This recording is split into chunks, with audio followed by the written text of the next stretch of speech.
Hallo julle, my naam is Boude Klerk en ek gaan julle graag nooi om my te join die 3de Julie 2010 tot die 12de September as ek van Kaapstad vertrek na Pretoria te voet. So hoekom doen 'n mens so iets? Omdat die Here so gesê het.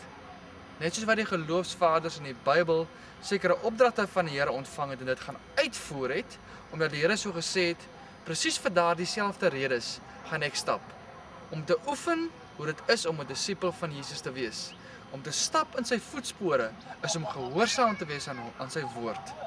Op hierdie staptog glo ek die Here gaan vir my woord gee wat ek moet aflaai by elke dorp en gemeenskap waar daar behoefte is aan die Here se woord. Wat daardie woord gaan wees, kan ek nie nou al sê nie, want die Here het dit nog nie op my hart gelê nie.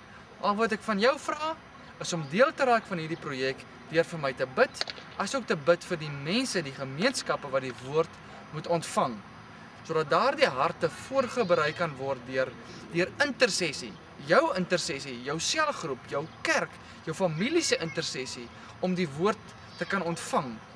Die Here se woord praat baie van die voorbereiding van harte en ek dink dit is baie belangrik dat elke hart voorberei moet word om daardie woord in te slurp, op te neem en te aanvaar sodat daardie woord kan saad skiet in die lewe en kan vrug dra.